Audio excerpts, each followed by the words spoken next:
This is Common Sense Radio. Straightforward and no excuses. All right. Come on now. This is the Steve Gruber Show. Call me crazy. Oh, yeah. What I said was perfectly right and spot on accurate. Boy's got a mouth like a cannon, always shooting it all. Stop. Got it in me. Stop. I mean, you're way off script. Got it in me. Gonna quit until it all comes out.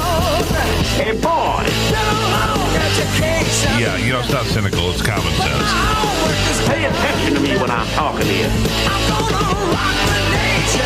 Rock the nation. Genuine, accountable, and raw. Here is Steve Gruber.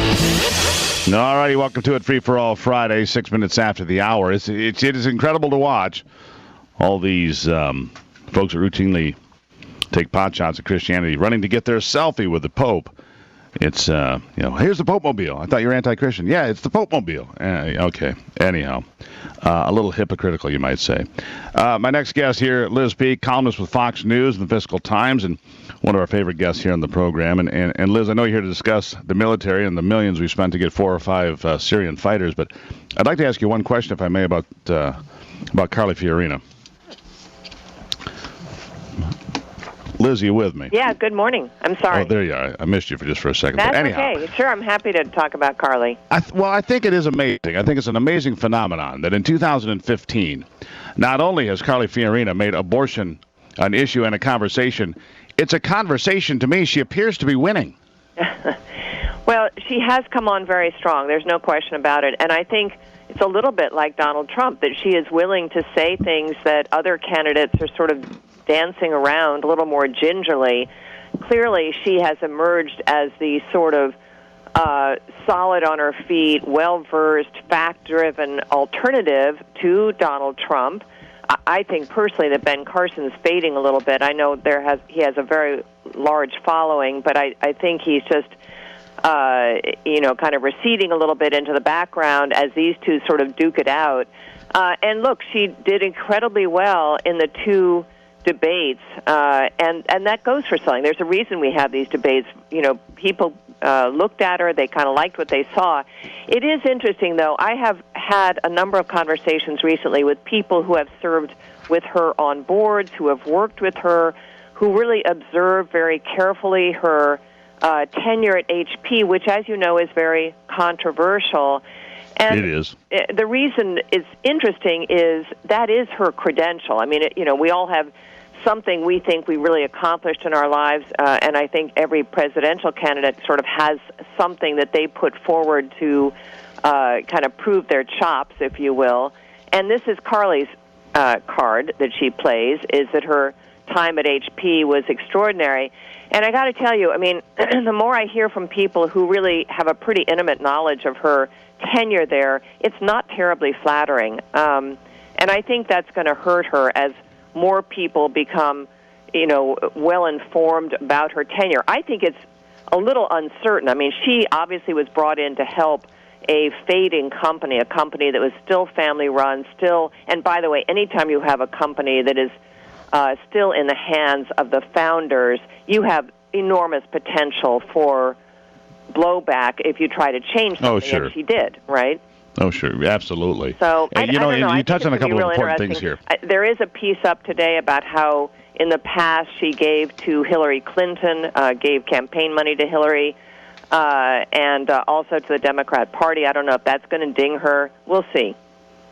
Yeah, and we'll find out. But I think you made an important point here, which is, without Donald Trump, we wouldn't have 25 million people watching debates to begin with, for people to hear about Iran or immigration or abortion. So, Donald Trump has done that for the Republican Party. Whether you like him or hate him, that has been a result. And Carly Fiorina has made an abortion a relevant conversation in 2015, which I think is incredible. So did Rand Paul a few weeks ago when he said, okay, when does life begin, and put Debbie Wasserman Schultz and others on the hot seat. So, at the end of the day, whether or not Donald Trump or Carly, make it to the end of the race, they have done this, and I think that is a benefit to the voters, to America, to have those conversations at least happening in a robust way. I we're on the line agree, with, and those are important conversations to be having. I think they're critical. I think it is about the character of our nation, as she said. Liz Peek on the line from Fox News and Fiscal Times. Meanwhile, speaking about political correctness and those that are, willing to say or not say the right thing, I saw this $500 million we've spent to train, and I saw the congressional testimony, and they asked, well, how many jobs does that create? How many positions? Well, 4 or maybe 5. I'm like, 4 or 5 people we created with $500 million. It's baffling. Well, I think more than baffling, it's a little bit alarming. Our military is the best equipped, best trained in the world, and I don't know about you, but I don't think many Americans are actually looking at what's going on in Syria and questioning our effectiveness there. This program, in a way, it was good that it came to light because it was such a massive failure. It has been such a massive failure. Either the strategy is just bizarrely wrong, or we're just not getting the job done. And I've enormous confidence in our military. I'm sure most Americans do. It's the most respected institution in our country. But, I think you kind of step back and say, okay, what's the Pentagon really focused on? Are they focused on beating ISIS in Syria, or are they focused on women's rights and gender rights and sort of implementing the Obama agenda in the military? And if you really follow the dots here, the amount of time and energy and focus that our military leaders are spending on making sure that women have every job available to them and that gays are embraced in the military, to me, it's just really taking our eye off the ball, and nothing could be more damaging. We do not. The most recent flap is over the White House demanding that every armed services unit incorporate women into every activity. Only about 10% of the military jobs now are off limits to women, but that's not good enough. Now the Marine Corps is being asked to put women in frontline infantry units, combat units, where they have just done a study that shows that women are slower, they have more difficulty carrying these very heavy packs over rugged terrain, their marksmanship isn't as good. And the civilian head of the Corps, a former Democrat politician, is saying, well, that's okay, we'll just dumb down the standards so that everyone can pass them. If I were a Marine, and particularly a Green Beret or somebody who's out there really in the front lines, I would be horrified by that. And I think it's I don't want the standards reduced. Yeah, as an American, I don't want the standards reduced. Yeah. Ever. So, there's a reason since 1803 the Marines have done well. The Marines have done well since the shores of Tripoli, right? We've done well. And there's a reason for that. It's specific regimen and discipline and expectations, and this is what you have to do. This many sit-ups, this many push-ups. You have to carry a 75-pound pack over this terrain for 5 miles. This is not a social club. This is the military. Well, that's right. And it's just sort of, it's pandering, and I think it's stupid.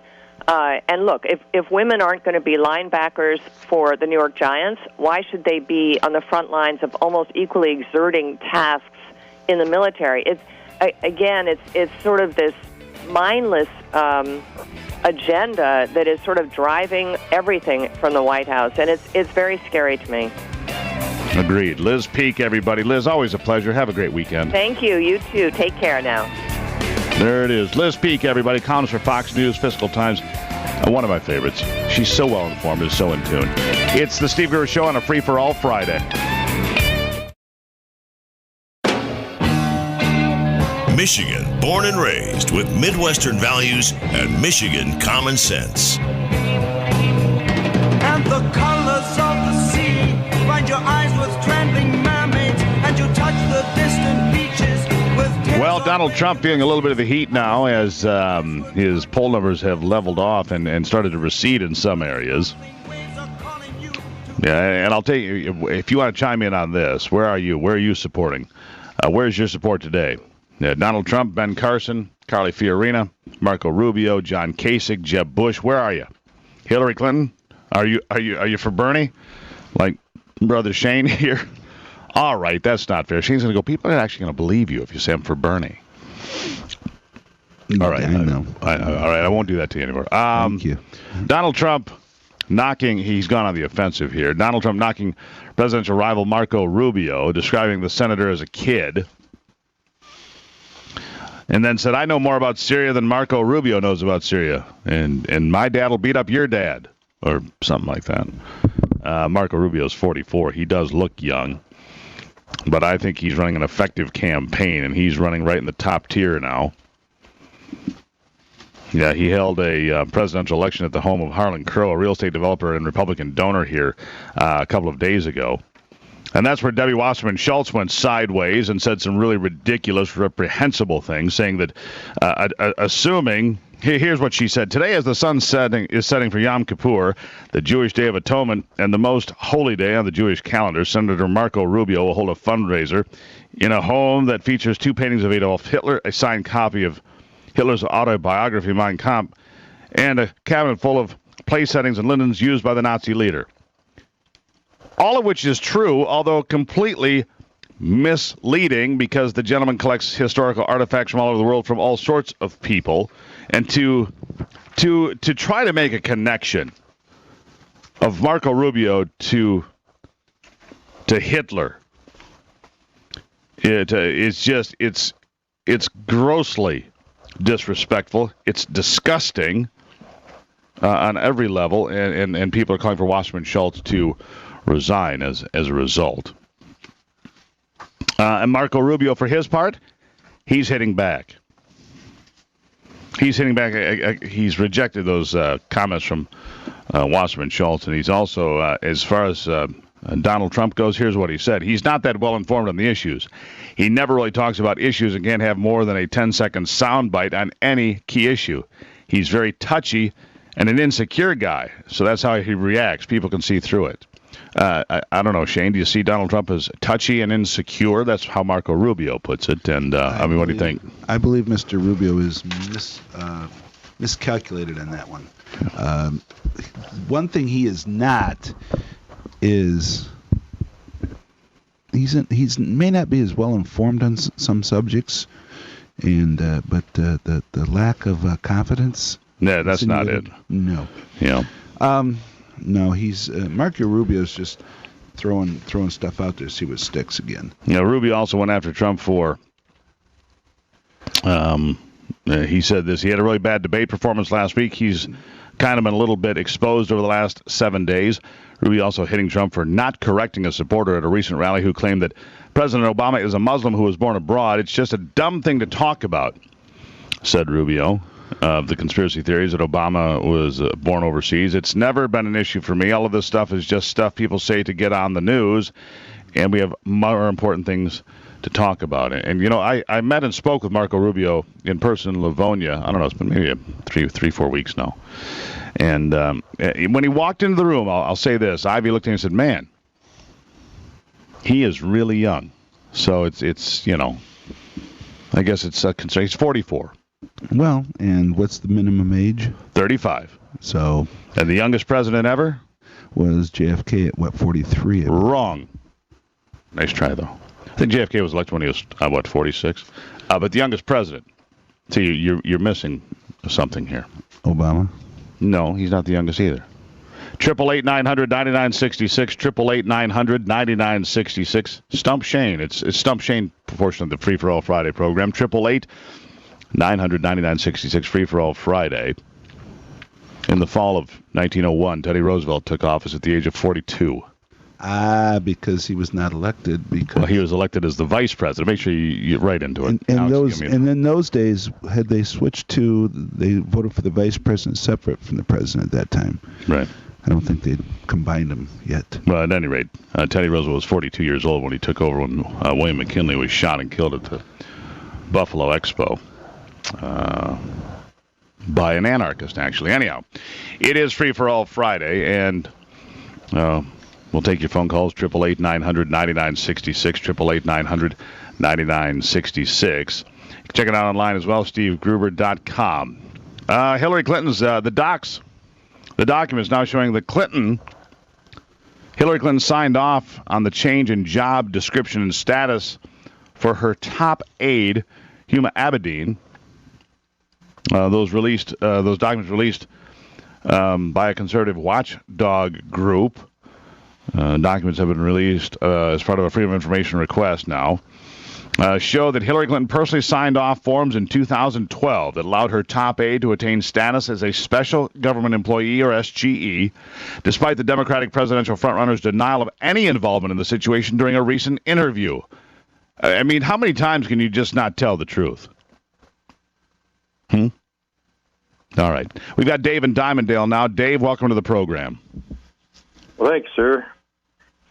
I've been What's on your mind, listening to sir? some of your comments regarding the nominees. And, in the last debate, I just got really high on Carla. I just think, this gal is sharp. And then a couple days later, Ben Carson made a comment. I mean, he was asked a question, would you support a Muslim? And he said, I could not advocate for that. Now, basically that says he can't support it, and that's his wish. And I truly believe he's correct. You would have, later he came out and clarified it. Said, look, they would have to say that they would not try to impose Sharia law and actually mean it. Take an oath that they would do that before I could even support it, and I surely wouldn't advocate it. There you go, And then Dave. Thanks for Carly checking in. came David out on one of the Dimondale on a late night free-for-all shows. Friday. The phone number here is 888-900-9966. 888-900-9966. We'll be back with more of your phone calls after this. Delivering Michigan common sense with a big dose of truth and honesty.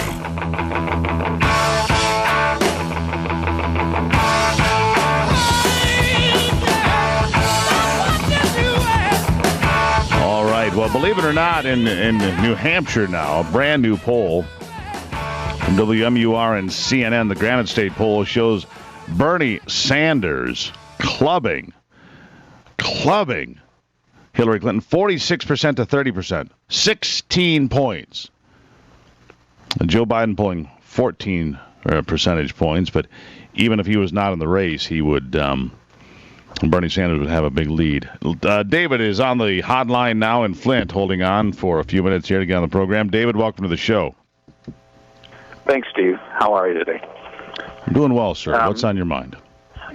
Yeah, I wanted to talk a little bit about election fraud, because it seems like every election cycle, we get into the election and it's a big topic, and then it dies, and then we're sitting there licking our wounds after we find out about tens of thousands of votes that have been manufactured.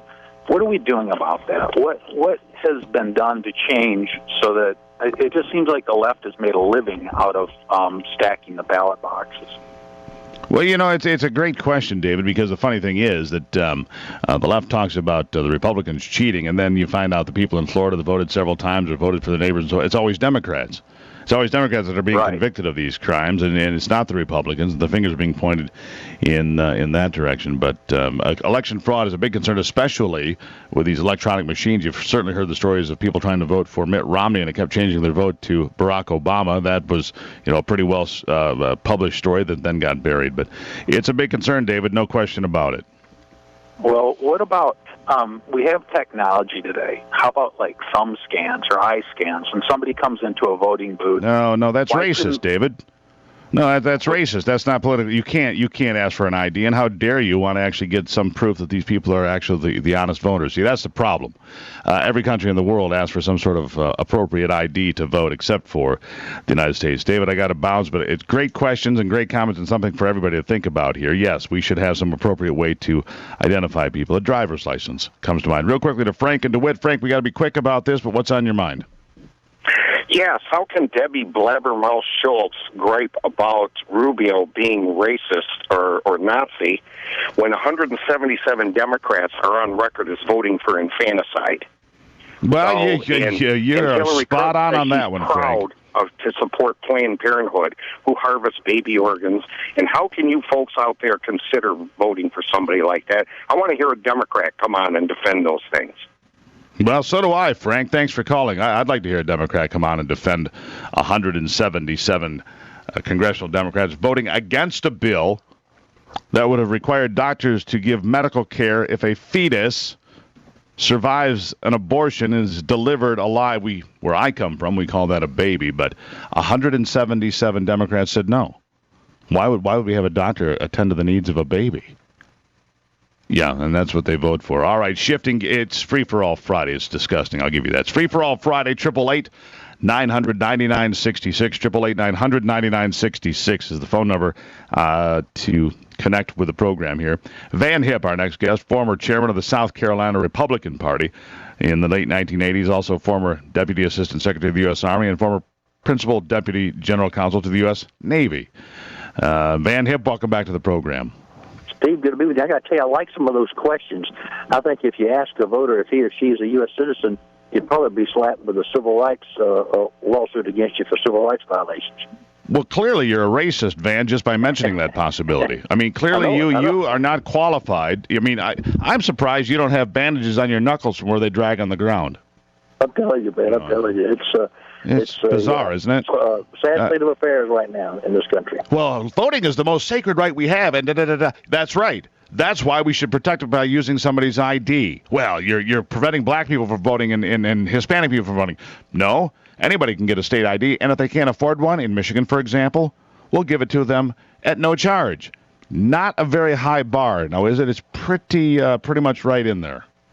No, and you know, all I want to be sure is we've got American citizens voting, and I think that's been a problem in recent years.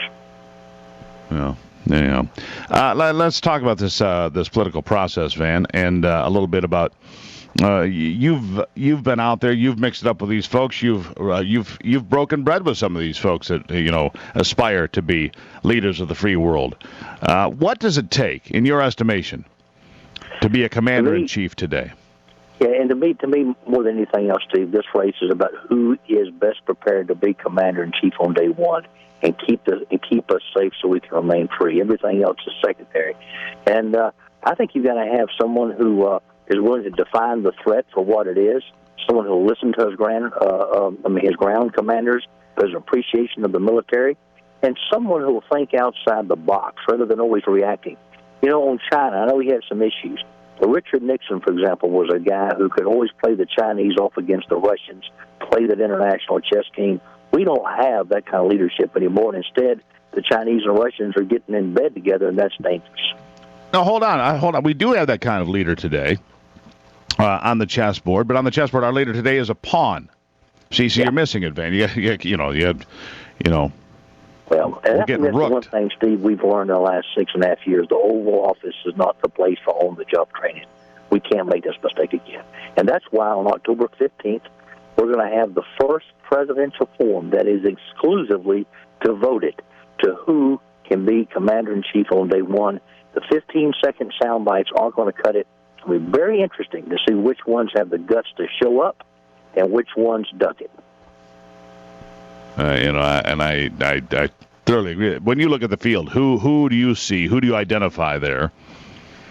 Or two or three. I'm not going to make you pick one necessarily, but yeah, there are about 3 or 4. If I could take the best attributes of several of them. I like the fact that Texas was the last guy to balance the budget. If I could take what George Pataki did on 9/11, I love Rudy. Rudy was on TV. Pataki was doing the heavy lifting. If I could take the foreign and military experience of a Lindsey Graham and several others and kind of roll it all together. And I think this is the most wide open field we've ever had. I really did. I think you're going to see. We're probably going to have 2 more front runners before this thing is settled. For sure. And I think John Kasich, the first man you mentioned there, is a guy that I have said for a long time, and he's only polling 3%, 4% maybe. He's number 2 in New Hampshire, but overall, and he's number 1 in Ohio, of course, where he is the governor. But overall, 3 or 4%. He's just steady back there, but he's steady. And I look at Marco Rubio now, who's starting to come up a little bit. At the Citadel, by the way. Say that again? He's speaking in South Carolina at the Citadel. He's doing a lot of things on the radar. I don't know if you saw what happened yesterday. It was a who's who of conservative activists in the state of Mississippi endorsed John Kasich yesterday. He's been slowly and methodically building this thing at the grassroots. Exactly my point. He's the tortoise. He's just plugging along, and he's got good support from John Sununu and the Sununu family in New Hampshire. He's got big money donors around the country. He doesn't have to move fast. When Scott Walker dropped out, he benefited. He benefits when Jeb Bush gets beat up by Donald Trump because he just sits in the back. and he'll attract some of those voters. By his fault, according to many, is that he supported Obamacare and he's too progressive on some topics. But we have to look for a candidate who can be the whole package, and whoever that's going to be. And again, Marco Rubio also rising right now, and I like Marco a bit. Van, real quickly, I'll give you 10 seconds for the last word. Yeah, there you go. All right, my friend, got to run. Great to be with you. There you have it. Van Hipp, everybody, and former chair of the South Carolina Republican Party. Good conversation. Straight ahead, we're going to take a little bit of a break, find out what's at the movies, get Ivy on the microphone. Keeping you in touch with Michigan and the world.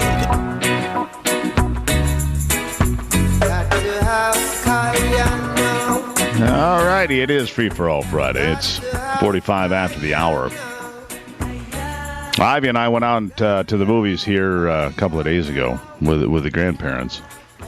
Saw War Room, and I thought it was a solid movie. It really gets you, especially if you have, I suppose any inkling towards that sort of spiritual or Christian thinking. It's there in a solidly done and well done movie. Joining me now, Ron Van Timmeren from Celebration Cinemas to talk about what's up for this weekend. Ron, welcome to the program. Morning, Steve. Glad you liked War Room. Boy, it's been a big hit. $50 million already for a budget that was like $5 million. They're going to make more. Yeah, the brothers are doing well.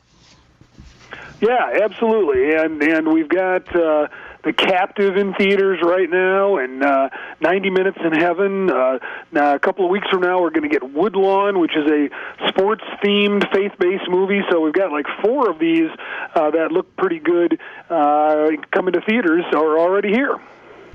Well, let's be honest. These not Hollywood, because I don't think the Kendrick brothers who did War Room are necessarily inside Hollywood, right? I mean, they've got some connections. They've got some, $4 or $5 million films, pretty bare bones money. But Hollywood, paying attention to where the money comes from, will do more of these sorts of films, I would think. Yeah, absolutely. Sony Pictures distributing War Room, and they've had a little bit of success. They were the ones that did Heaven is for Real. So, yeah, Hollywood is taking note. Believe me, when there's that kind of return on investment, they will definitely be making more and releasing more of those movies. And what was that other movie? God is Not Dead. Right, they're doing a God is Not Dead 2 now as well. See, and there you go. It keeps working. So I guess there's a big audience for it. And again, I don't know. Did you see War Room? I thought it was very well done. Yeah, I have not seen it yet, but I've heard that from a lot of people in my church too. There's a lot of power in prayer. We all know that. So it's a good theme, a good lesson, a good message in the War Room. There you go. Now, what's new this weekend? I think the big one, Steve, will be Hotel Transylvania 2. Adam Sandler back again doing voice work on Selena Gomez. Mel Brooks even joining the cast this time. The storyline goes beyond the first one to where the little vampire daughter marries a human. There's a baby. Poor Drac doesn't know whether there's going to be a vampire-type kid, grandson, or not. Looks like silly fun for the whole family. PG, 3D, and 2D versions of that. I saw Everest on the IMAX. Oh, my goodness, what a fantastic movie. I love these kind of movies. You like good adventure movies, right, Steve? Oh, absolutely. And the Everest thing, that just looks like it's an incredible thing. It'll put snow in your lap, won't it? Yeah, absolutely. In IMAX 3D, you better have a sweater on. You'll feel like you're at the top of the mountain. But it's, of course, based on a true story. It's got that adventure. It's got that suspense. It's got that disaster. And just a very emotional movie as well. It's rated PG-13. Like I say, IMAX for one more weekend, 2D and 3D versions of that. And then The Intern is the other big one this week. Robert De Niro and Anne Hathaway star.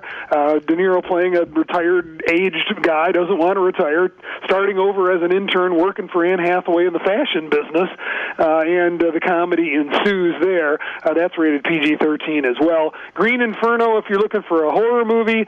Pawn Sacrifice in limited release with Tobey Maguire playing Bobby Fischer, Liv Schreiber playing Boris Spassky, remembering back to the 70s and that big chess match.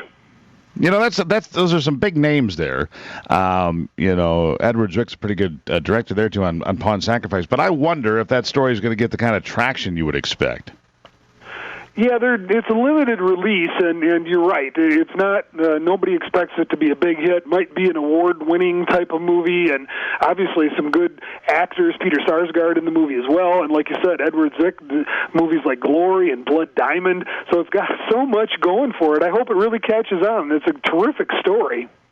I certainly hope so. Now, I have to ask you before we go here, Central Michigan at Michigan State noon on Saturday. Are any of these games over the weekend going to be on the big screens?